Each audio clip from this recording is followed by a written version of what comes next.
I'm absolutely delighted to be joined by former football star Clinton Morrison. You've had a fantastic career. I want to talk all about it. First things first, man of the match against Brazil, playing against Ronaldo. Tell me all about what that was like. It was a surreal experience, to be fair. You go Lansdowne Road and you're playing against Brazil, as you said, Brazil, and they've got players like R9, the real Ronaldo. Well, listen, Cristiano's top, Joe, but I always say the real Ronaldo because I'm a centre forward and I loved R9 growing up. Then they had Carlos, Cafu, Kaká. The list went on and on. So they were just packed with superstars. And yeah, to get man of the match and have a good game. The only thing that ruined it is we should have won. I'd just done ever so well down the line, crossed it. And Robbie Keane, who's one of the best around, missed a header from 4 yards and put it over the bar. I couldn't believe it. But great experience to play against such big superstars and hold Brazil, who were a proper team back then, to 0-0 was a brilliant. It's something that you dream as a kid, and to get man of the match to bottle of champagne, it was a good day. And I know that you and Robbie Keane were both competing for that Ronaldo shirt as well, weren't you? Yeah, but there's no chance I was going to get that. What Robbie had is he's got the advantage that he played for Inter Milan when Ronaldo played, so he lived just below him, so he was always going to get that shirt. So it was a bit. I kind of said, "No, come on," but obviously you can't, can you? So hopefully, you know what? Hopefully one day he gives me another one, but maybe it's not the Brazil, but Inter Milan one because Robbie knows him quite well. Well, we've touched on Robbie there. Can you tell me some of your favourite memories of playing with him? Because I know the pair of you had a great relationship. Yeah, he was just a special player. When I went into the squad, you just can't believe like how you look at him and say, how are you getting away from defenders? And when you watch him in training, his movement was outstanding. The way he would drop short to spin him behind. And then when I started playing with him, he's like, Clint, just play closer together. Because he loved the little overs and the flicks around the corner. He's just an intelligent footballer. He was like first one on the training pitch, the last one off the training pitch. He just loved football. And you can see that now with his managing. He just loves managing. He just loves football. And yeah, he's a special player. His finishing was very good as well. One of the best finishers I've seen. He'd always be out there with Shea Given at the end of session, just finishing. So yeah, top player. And moving from Robbie Keane to Roy Keane, what was your relationship like with him? Because I know at one point you had to tell him to shut up, but I think all in all you had a fascinating relationship. No, it was a brilliant relationship. I think I was like the pest that always kept bugging him and asking him questions. But I think when you go into an international squad, you try and go identify it. Like you speak to everybody, but he's the best player by a country, not countryman, but he was a top player. Roy Keane was, and he set examples in training, train how you play. So I used to sit next to him at breakfast, lunch, and dinner, just probably chew his ear off. But no, we had a great relationship for Ireland. We got on ever so well, and he helped me a lot when I was there, like just telling me to play within the width of the penalty area, stop running into the channels because you're not going to score goals there. So he was a big help on my career, to be fair, when I was with the national team and when he was there. But no, he's some player, by the way. You know, people look at him and you forget how good he was, but he set the standard really high when he was at for Ireland. And you referred to yourself as the pest there, which makes me easily segue onto my next question. Simon Jordan used to refer to you as the pest. So tell me a little bit about that relationship. Yeah, Simon would just say, yeah, Simon just always called me the pest, didn't he? Because I just used to bug him at Crystal Palace. He's another one who can wind people up, but he was a good chairman to me. He got me, looked after me when I was at Crystal Palace. But I'd had opinions. If I've got opinions on stuff with managers and stuff, I will voice it in the change room. He didn't like it. I remember one game in particular, we came in, we'd lost, and he was standing in there and the manager was talking, he was hovering. I was like, what are you doing in there? You're the chairman, you shouldn't be in there. But I shouldn't really have pulled him up on it. And he was like, you come and see me tomorrow morning with that attitude. And then I just kissed my teeth. And he's like, you don't ever kiss your teeth at me.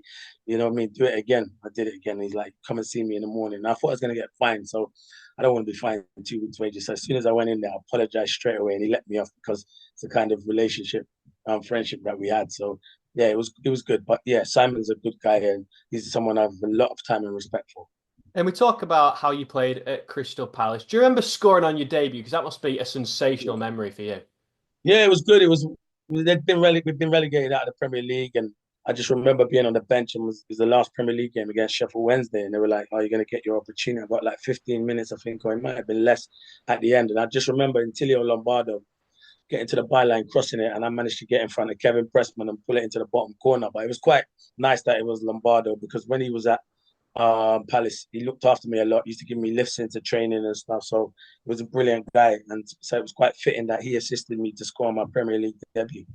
And one of your best goals that I personally remember is you jumping through the air almost like a dolphin and connecting with a header past Sami Hyypiä into the back of the Liverpool net. So can you reflect on that moment? Yeah, that was brilliant. To be fair, we were 2-0 down at Anfield, and not long just gone to Birmingham, so it was a big move to go to the Premier League. And I just remember we were 2-0 down, and Stern John crossed the ball, and I made it 2-1. And then within like the last kick of the game, Stan Lazaridis, who had a great left foot, whipped a ball into the box, and it was like just near the edge of the box. And to be fair, I just got in front of Sami Hyypiä, and Sami Hyypiä is one of the biggest defenders and was fantastic and good in the air. But because of the ball was whipped in with so much pace, my timing and my run was perfect. I just glanced it right into that far corner past Jersey Dudek. It was surreal scenes, to be fair. I went and run with my fans, celebrated with my players, the management. It was brilliant because, to be fair, Liverpool were outstanding. And they're 2-0 up. They don't probably think again. And when you score 2 goals at Anfield, it's always a great feeling because it's one of the best stadiums to play football. Yeah, and I think you touched the badge as well, but you had some great memories, obviously, at Birmingham, playing with Emile Heskey. Tell me, what was that like? Yeah, Mill's underrated. Like a lot of people, you can see the what he does when players play with him. Michael Owen played with him, and how good Michael Owen was with playing with Emile. Emile's outstanding. He's a big target man. I would say gentle giant, but I've seen him in situations he's not a gentle giant. When it's time to go, Emile can go. So, but he's a handful, and defenders don't like playing against him. And if you're the centre forward that plays with him, you can occupy, and he occupies. He scored over 100 Premier League goals. So Heskey's had a great career, over what 40, 50 international caps. He's had a fantastic career, but he's a good friend of mine, and he's someone I've enjoyed playing with. And yeah, me and him had a partnership at Birmingham where it was like 3 or 4 months where we were ripping it up, and it was all down to him helping me out massively because, as I said, he occupies defenders, and I can make my run in behind. But yeah, great guy and also a good player. You've touched on some of your best memories there. What do you think is the craziest story you've ever had in your career?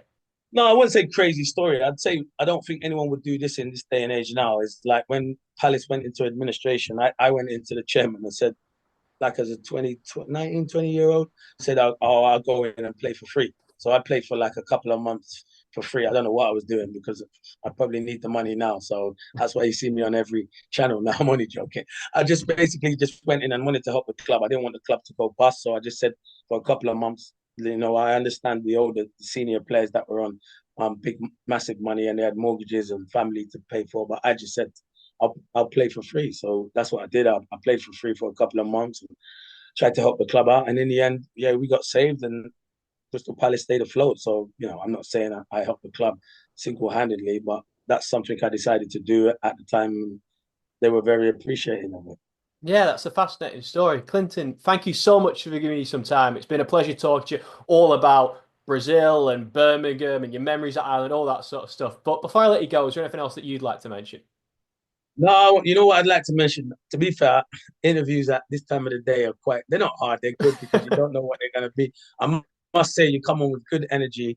I liked your questions. So you keep going what you're doing, and I hope you keep climbing that table because you had good energy. And I like that. If someone's got good energy, I'll give good energy back. And I've got good energy. But when you came in with that energy in the morning, brilliant. So if you want to come back and do another one, contact me because I don't mind doing it. This is what I get up in the morning to do is stuff like this. So yeah, keep doing well, and I wish you all the best.